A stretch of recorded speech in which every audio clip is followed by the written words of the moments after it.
Welcome to the Leadership Confidence Podcast. I'm Jennifer Cowley, and after 15 years in the public service, I have learnt that there is no set and forget rules for leadership. You don't need specific tools in your toolbox, and you definitely don't need to have all of the answers. I am here to tell you to stop trying to perfect the unperfectible and instead learn to lead in your own unique way. Before we get into today's episode, please subscribe, follow, or leave a review to help this message reach more people who need to hear it. Welcome to episode 7 of the Leadership Confidence podcast. I am very excited that you are here joining. All of the previous episodes I recorded all in one hit, so I've been able to release them and see how they've gone, and I'm really excited about the feedback that I've received and the stats that we've had in downloads, etc. You know, it's gone very well, and I'm so glad that you're here and listening and supporting the Leadership Confidence podcast. It's been a real pleasure to introduce you to the Leadership Confidence framework, and we're going to get a little bit further into that today. Before we get started, I want to share with you some feedback that I received from one of our listeners. She has become a real fan of the podcast, and this is a friend of mine who I worked with almost a decade ago now, and she has found the podcast, and she reached out to share where she's at now in her career, and she just really resonated with the things that I shared in the previous 6 episodes. So please do go back and have a listen if you haven't had a chance. It really introduces the leadership confidence framework, and just kind of sets the tone for what we're going to talk about over the coming weeks.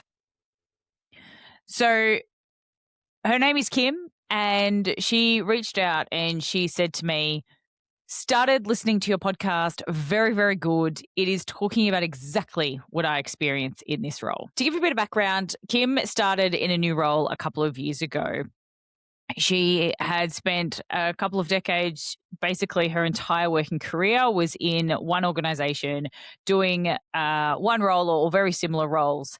And she left that, and she's now found herself in this new position, and she was brought in at a higher level than the people that have been doing that job for a long time.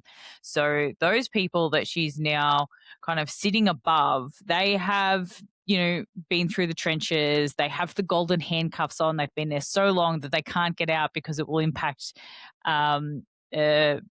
superannuation benefits and things like that. So they've become very dismissive and rude. She hasn't done the lower level jobs or training that they have done, so they don't think that they need to be respectful or professional towards her. So she goes on to say, I find the hardest thing is getting past people talking about me, saying I'm not a real leader because I haven't done the work or training they have. My response to that, Kim, and I messaged Kim this directly, was to reflect on the Mel Robbins way of doing things, which is let them think these things, let them talk about these things. There are always going to be negative people in the workplace. There's going to be negative people in our lives, and we can't let that impact how we feel about ourselves, because a lot of the time it is tall poppy syndrome, or a little bit of jealousy. And I think in this particular case, there's potentially some misogyny happening there, being that she's a woman brought in at this level. And as Mel Robbins says, let them think these things, let them talk about these things. And if you give way to some of that and let go some of that, the only people that they're impacting is themselves. They're dragging themselves deeper into the muck of negativity. You have been brought in at this level. You have been brought in because of your skill set. The value that you have was seen by the people that brought you in to do this role. And that's just what you have to remember. There is value that you have that those people don't have, which is why you were asked to do it, and you were asked to do it at this level. So just let them carry on, let them be negative, and just remember who you are and the value that you bring. There is paths that you can go down depending on how aggressive it does get. Obviously, there are options to kind of report the behaviour, and different areas in the harassment space, but um, that can become quite taxing on you. So, depending on how you are feeling and how that's going to impact you, it may not be the best option. So, in the first instance, let them. Um, Thank you very much, Kim, for letting me know that you are listening, and that you are resonating. This is resonating with you, and I really appreciate your feedback. If anybody else has any feedback or any questions or any situation that they would like to share with me, please do reach out. I am here to listen. I am here to provide some advice. That is what I'm doing. That is the whole point of this podcast. I really want to share my journey and my advice on how to deal with these sorts of things in the workplace, so that we can lift everybody up and we can all kind of break through the glass ceiling, the glass cliff, the glass barrier, whatever it happens to be, together. Because I find that women in particular are a very supportive tribe to be part of in the workplace. So please reach out if you would like to talk through anything, and it doesn't have to be on the podcast. You can chat with me in the DMs on any of the social media platforms where you can find me. In celebration of the launch of the podcast, I'm giving away one free imposter syndrome reset session. Head to the link in your show notes to enter, and make sure you are following the podcast and subscribed at jennifercowley.com to increase your chances of winning. So let's dive now into, I want to cover off on the leadership confidence framework, just to cover off the 3 steps that we broke down in those first week. Episodes 2, 3, and 4 break down the 3 steps, and then we're going to dive deeper into those steps as we go along. So the first step is breaking barriers. So that starts with the imposter syndrome reset, and we went into that a little bit more in episode 6 last week. I will leave all of these links to all of these episodes in the show notes if you want to go back and have a listen to any of them. So we really broke down the imposter syndrome reset and the 3 R's that comes with that. So go back and have a listen to that. Next comes reframing the negative self-talk. So we're going to delve a little bit deeper into this. And to me, the way that I see imposter syndrome versus negative self-talk, and the reason I've split them out, is imposter syndrome is generic. It's stepping outside of your comfort zone, and it's just that kind of slight uncomfortableness that comes up for ourselves, and our brain all of a sudden says, "Stop, we're uncomfortable. We don't know how to do this, and we shouldn't." The negative self-talk is a lot more personal, and it stems from our experiences and conversations that we have had from people right back to when we were quite small, and the influence that people have had on us throughout our lifetime, and particularly into young adulthood. And some of the conversations or the experiences that we've had in school, in the home, with colleagues, etc. So that, I think, is quite different. And the way that we're going to talk through negative self-talk today, and the metaphor that I've created around it to help explain what I mean in some of this, is I have included the imposter syndrome in there, so you can see where that kind of sits and where I'm talking about. This is a lot deeper in the subconscious. And then the third part of breaking barriers is then recognizing fear, and recognizing that all of these are coming up for us because we are afraid, because we are doing something new, and we are afraid of what the potential outcomes of that could be, which we will go into next week in episode 8. Step 2 in the framework is then building value. So we've broken down all that negativity. We've moved beyond our own, we've gotten out of our own way. And now we are building ourselves back up. So this is where we're going to start to find our value, find our genius, and understand what those core skills and experiences that we have, that in a unique combination nobody else has. And this is what makes us special. This is what makes us unique. This is what our superpower is just being us. And as I talked about with Kim's example, you know, her experience, her background, that is what has made her stand out. And somebody has brought her in because of that experience and because of that skill set. So that's where your genius is. And when we start to understand what that is, we can then feel a little bit more comfortable in those new environments, in places where we haven't been before. It helps us quieten that imposter syndrome and that negative self talk. And it really helps us forge our own path and become true, authentic leaders. We then are going to look at, as the second part of building value, you then look at the confidence amplifiers. So we've broken down a lot of the negative thoughts that we have about ourselves. We're then starting to understand our unique assets. But then there are still going to be days where we struggle. There are still going to be days where we feel uncomfortable. There are still going to be days where we think, I don't have the confidence to tackle this today. So that's where you find the unique set of tricks to have in your bag to make you feel, to build you up when you are starting to feel a little bit of the queasiness that comes up when we're tackling something new. And we'll go into that. And that's the area that I really enjoy, because finding those for individuals is a really fun experience. And it's a really positive, uplifting moment when people find what that is and what their genius is. So that's the most fun that I have when taking clients through this transformation. And then the third step in the framework is then being seen.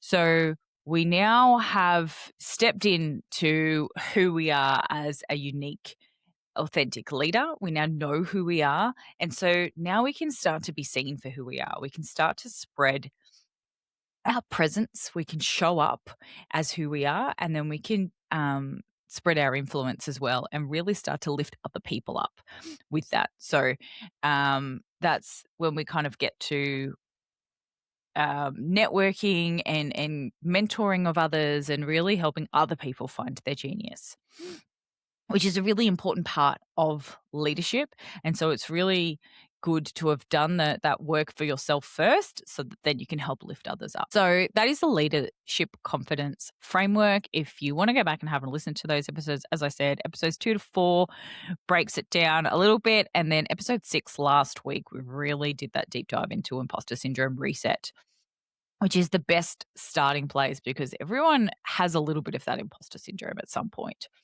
So go back and have a listen to episode 6, or if you want to understand more about it, head to jennifercowley.com/reset, and it's all broken down for you, the imposter syndrome reset there, and then also a few more details about how you can work with me to be guided through your own imposter syndrome reset as well. Today, we are going to have a look at part 2 of step 1, which is the deep dive into negative self-talk and some of those negative thoughts that come up. And as I said, this is a lot deeper. It's a lot more personal. It's a lot more ingrained in your subconscious, and it can be a lot harder to work through.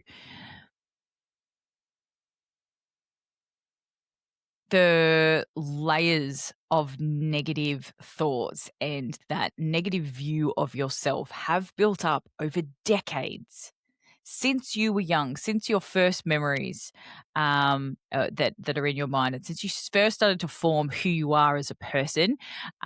Those thoughts and the impressions that you had of other people will start to come up and shape those negative thoughts and how we feel about ourselves. So it can be quite difficult to work through. And I just want to caveat this by saying that I am not a therapist.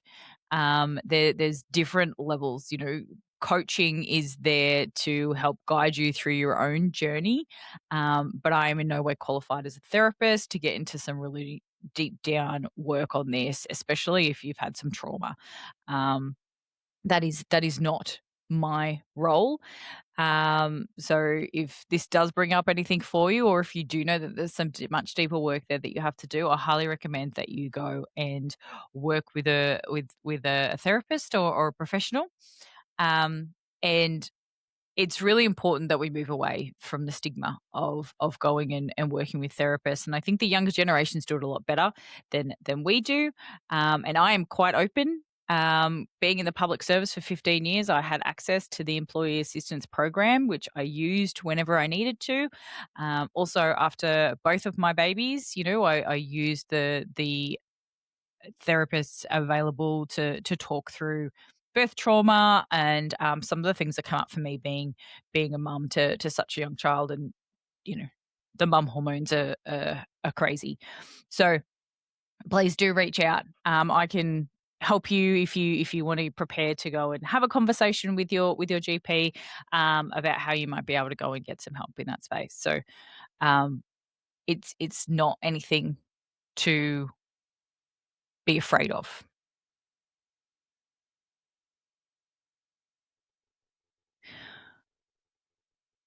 So the way that I have found the easiest to explain the negative self-talk is that we should think of it as a cave and think of our mind as a cave. And the mouth of the cave is in the bright daylight. The sun is shining in. We know that there's some darker stuff in the back here, but from now we've got a beautiful view out over a valley, and we're just standing in the mouth of that cave where it's bright. And here you can look at things objectively. Here you don't have that compound of the negativity coming at you. And it's a great place to set yourself up for when you are in the darker parts of the cave.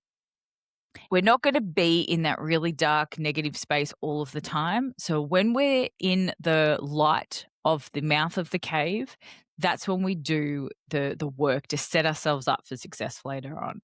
This is where we do the work so that we can help pull ourselves back out of that cave when we're in there. So yeah, going into your mindfulness, your journaling, it's a really strong foundation for when we need it later on. So then if we're going to slot imposter syndrome into this, imposter syndrome sits kind of just in the shadows within the entrance of the cave. We're worried people will think we aren't good enough, or they may find out that we're an imposter. So it's usually generic thoughts that are more about moving outside of our comfort zone and doing something new. So this is where you can work through the 3 R's from the imposter syndrome reset that we talked about last week in episode 6. As I said, go back, have a listen, or head to jennifercowley.com/reset. So as we move further into the cave, we're going deeper into our subconscious, and further in is what I call a crystal cavern or an echo chamber. So this is where our thoughts start to swirl around, reflecting or echoing each other. So if they're going to be really negative, those negative thoughts are going to start to repeat. When we get stuck,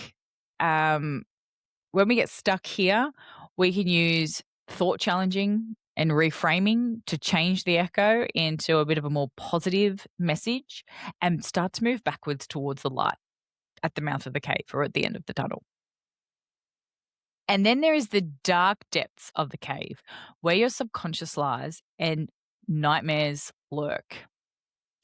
This is where the experiences from your past fester and seep out into that crystal cavern to start echoing around. So this is where the sources of your negative self-talk live and can be heard in the voice of the person who said it to you originally. But it's uncomfortable. It is very, very uncomfortable, and there's a reason that we do not go here on a regular basis. We usually just sit in that echo chamber or that crystal cavern and just let those negative thoughts swirl around us and until we can't get ourselves out. If you're coming with me on this journey down into this cave, it's not necessarily chronological steps to work through like they are with a lot of other things, like the 3 R, you reflect and then you reframe and then you react. These all happen where you're at. So if you are at the mouth of the cave, you're feeling positive and very light, then that's where you do your mindfulness and your journaling and everything. And you'll see where that comes in a little bit later on. It's also not about being told which mindfulness techniques are going to work for you. You have to practice them. You have to work through them because they're going to work differently for other people. Some people love to meditate. Other people could think of nothing worse than to sit there and, be still and silent for, more than 2 minutes at a time. So it's just finding what are those ones that are going to work for you. I find journaling works well as long as you've got that quiet space to be able to do it by yourself, and it helps depending on how you're doing it. You can set your intention for the day, you can think about your gratitude, or you can just let those thoughts fly and just write them down as your stream of consciousness, and that will help you kind of feel a bit freer of some of those thoughts that are swirling around. So, negative self talk operates on a confirmation bias. It selectively collects moments where you've stumbled while ignoring every instance where you succeeded. It creates this skewed mental record.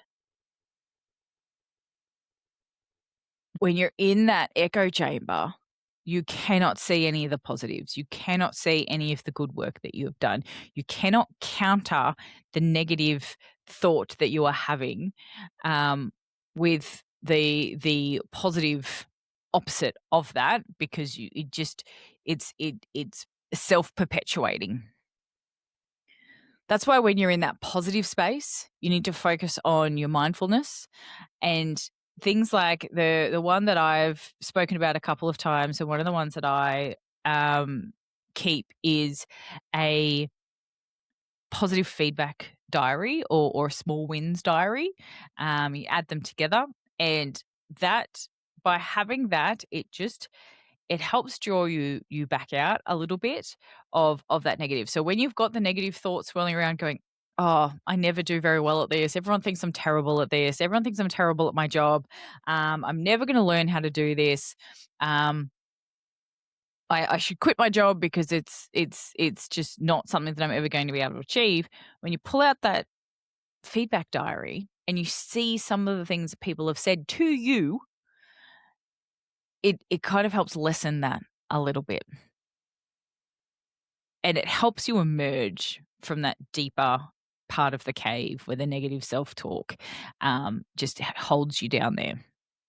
Some of the other things that can help is exercise, mindfulness, meditation, journaling and reflecting. You don't even have to write it down. It doesn't have to be a formal, okay, here's the time I cut out of my day to meditate or journal. It could just be on your drive home at the end of your day while you've got the space to reflect and think through all of the things that happened on your day before you get home and have to start thinking about cooking dinner and putting kids to bed and the other part of your life that also takes up so much space. Just that drive home before you get to pick up the kids, reflect on all of the things that happened throughout the day and the positive things that happened throughout the day.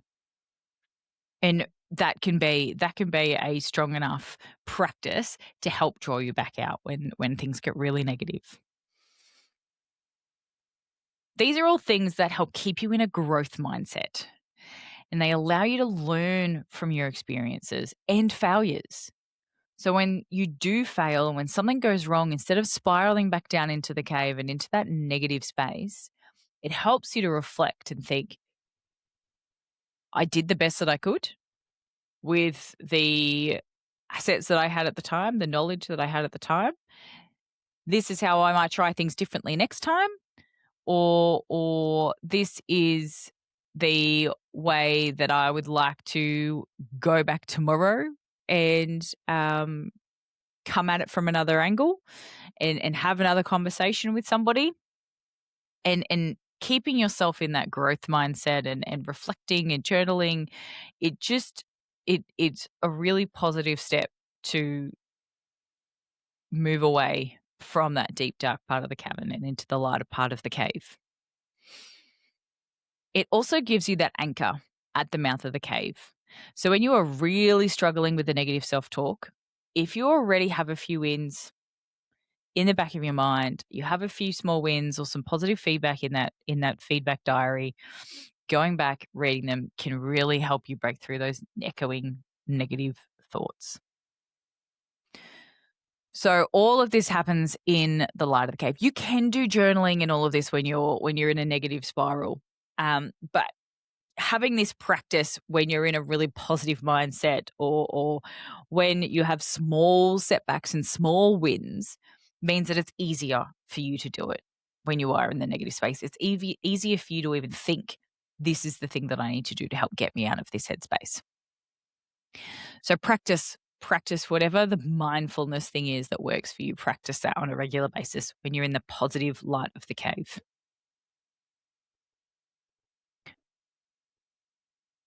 We move into the crystal cavern or the echo chamber.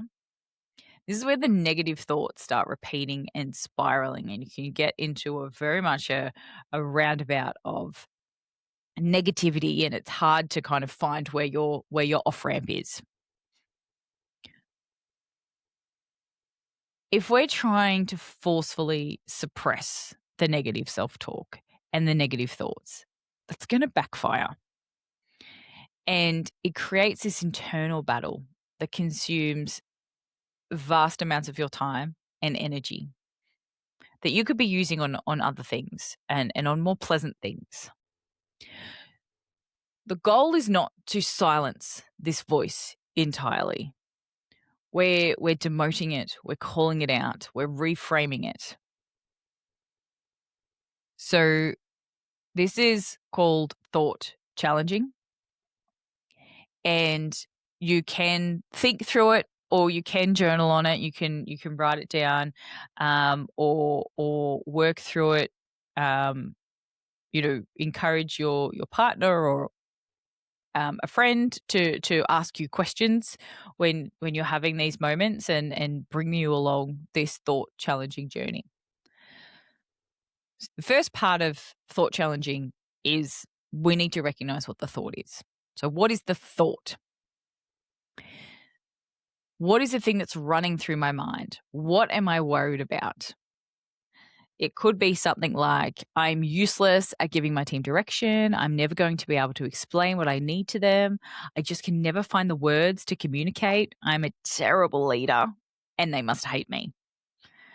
And these things all spiraling around in your head over and over and over again. And specific examples coming up and making you very uncomfortable.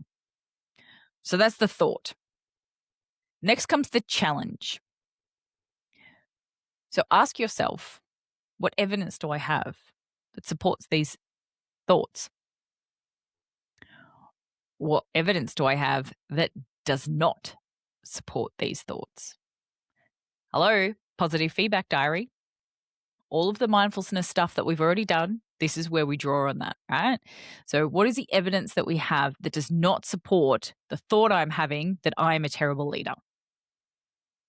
I've had feedback from my team that they have said, we really appreciate you as a leader. Thank you so much for supporting me through this situation. I know that I can always come to you because you're so supportive of me having difficult situations. That sort of feedback, especially if you have it written down and you can go back to it, because we're not going to be able to remember it in that cavern of negative repetitiveness. Having these written down so that you can go back and have a look at them and go, this is the evidence that I have. It does not support the thoughts that I'm having, that I am a terrible leader. And then the next question to ask yourself is there another way to think in this situation? This is where the third part comes in, and that is the reframe. I know we used reframe in the 3 R's, but it is a very important tool for you to have to be able to stop and reframe what you're thinking. So absolute binary statements like, I am useless at giving my team direction, or I can never find the words to communicate. They act as self-fulfilling prophecies. They lock you into that fixed mindset where mistake making feels like failure rather than development. It feels like it is inevitable that you are not going to be able to communicate. You are not going to be able to give your team direction. So a really easy way to reframe this can be adding yet, or framing it as I am still learning or growing. So instead of I'm useless at giving my team direction, I am learning to give my team better direction. Instead of I just can never find the words to communicate, I cannot find the right words to communicate yet. Is a very big difference in the way that we talk about ourselves in those two spaces. And by giving us that little bit of grace and recognizing that we are growing and learning all of the time means that we stop putting our pressure on ourselves to get it perfect, because we are never going to get it perfect. And it allows ourselves to go, okay, go back to that reflection piece of what have I learned from this? I've learned that this particular word doesn't go well. I've learned that swearing when doing it, it's not appreciated by the team. Whatever that happens to be for you.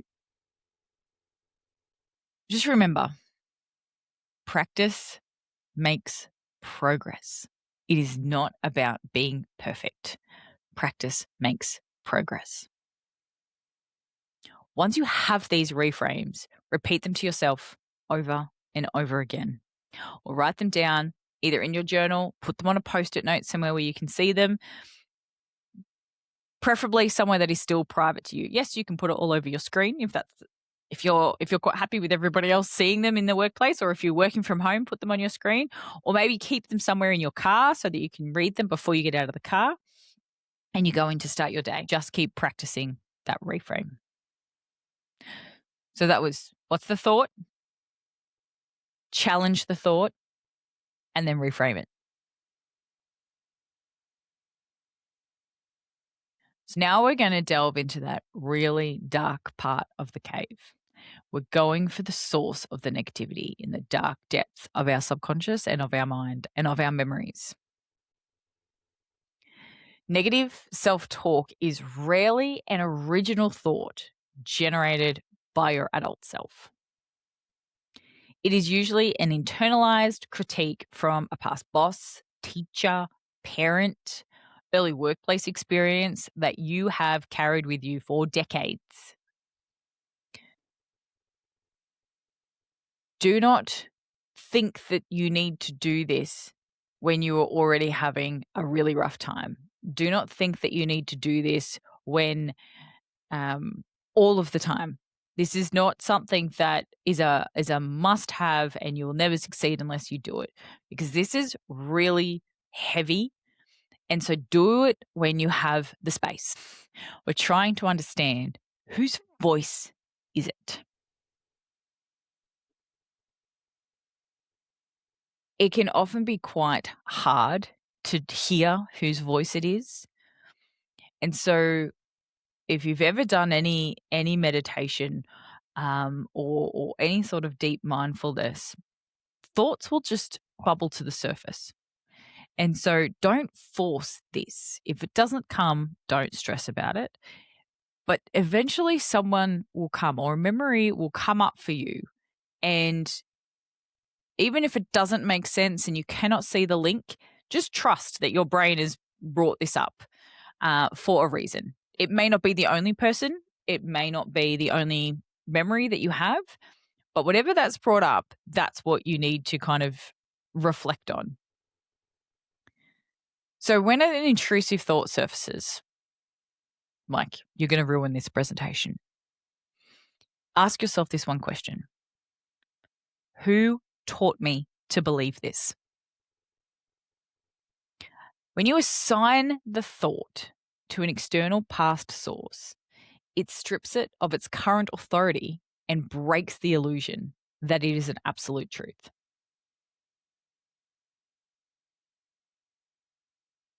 Who taught me to believe this? This has come from somewhere.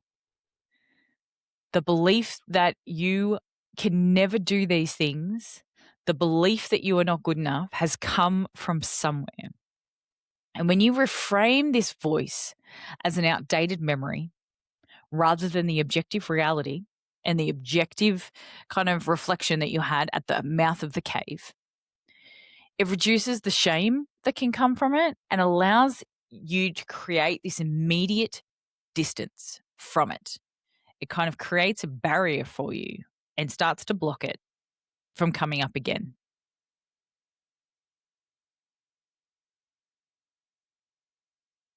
This can be used across a range of different things that we manifest from a negative space.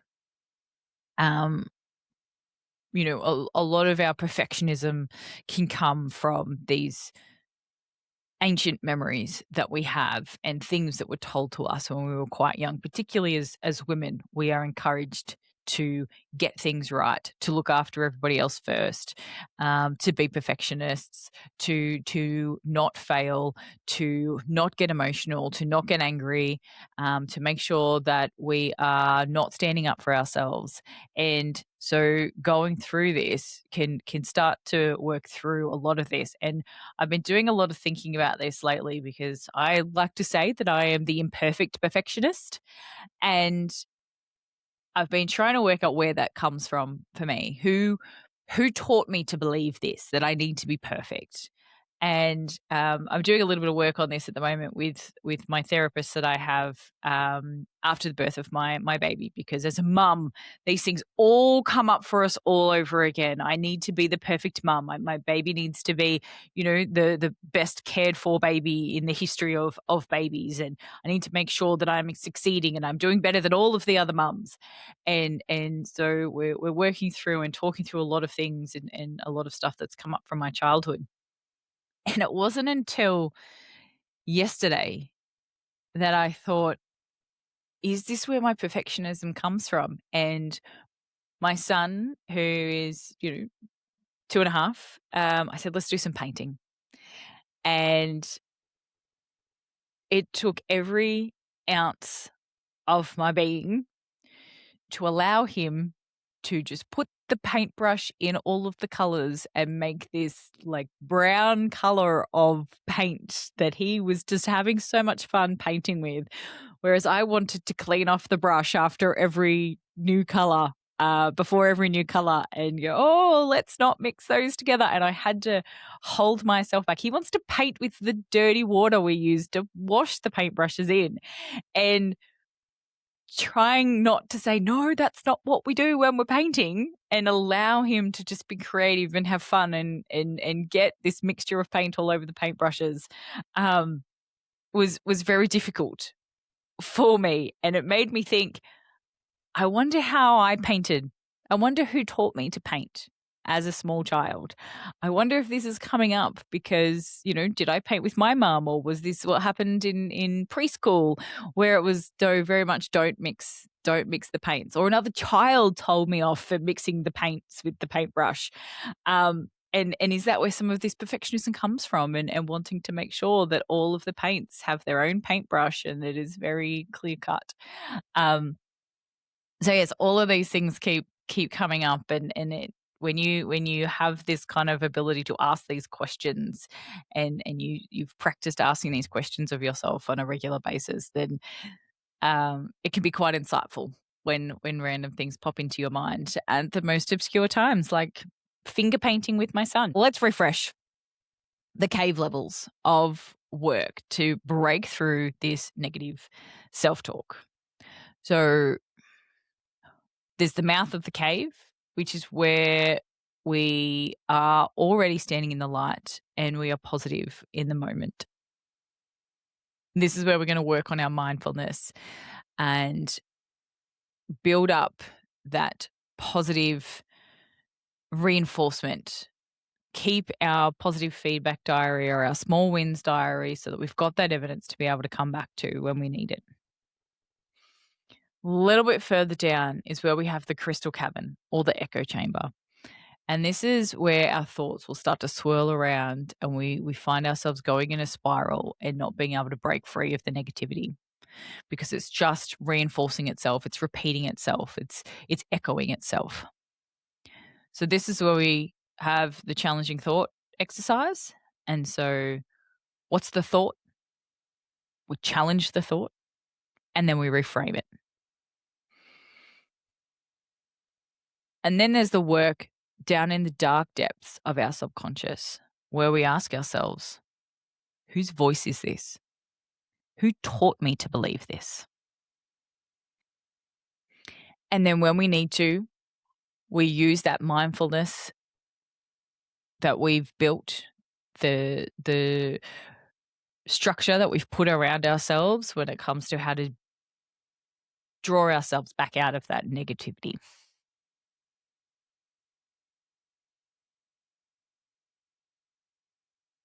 I recommend that you start with the imposter syndrome reset that we talked through last week and the 3 R's. It's not as heavy going and is a really good way to practice that thought reframing in the moment. This is what I take my clients through first before we start tackling any of the deeper work. It's the first step in the leadership confidence framework for a reason. Usually most people experience some sort of imposter syndrome. The stats that we talked about last week was 80% of women in the workplace. 4 in 5 women in the workplace have experienced this at some point. So it's one of the easiest things to kind of work through because we've all been there. We all know what it feels like.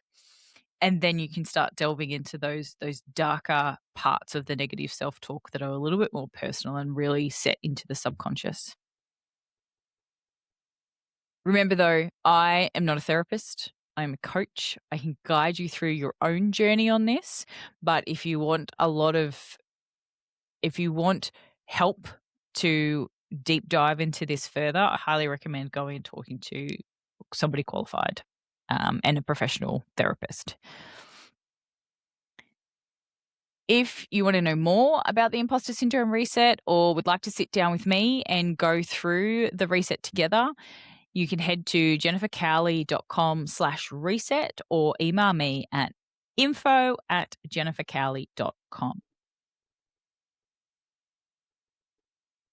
Join us next week where we'll be wrapping up the Breaking Barriers step of the Leadership Confidence Framework and understanding the main reason all of these thoughts come up for us is fear. Once you understand what you were afraid of, it makes it easier to move past it.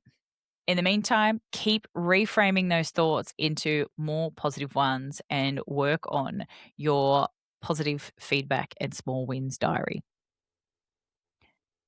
Thank you so much for joining me for this episode of the Leadership Confidence Podcast. Make sure you share this episode with someone who may need to hear it. You can connect with me, Jennifer Cowley, at the links in your show notes or head to jennifercowley.com to learn more about how you can work with me. And remember, being you is your superpower. If you are looking for a unique suit or blazer that is comfortable, easy to wear, and confidence affirming, check out Peak Women. The blazers have an affirmation hidden in the inside, acting as your secret cheerleader as you go about your day. Plus, they have pockets you can actually use inside and out. Check out the latest collection at Peak Women. That's Peak, Peak, women.com.au and use code podcast for a special listener discount.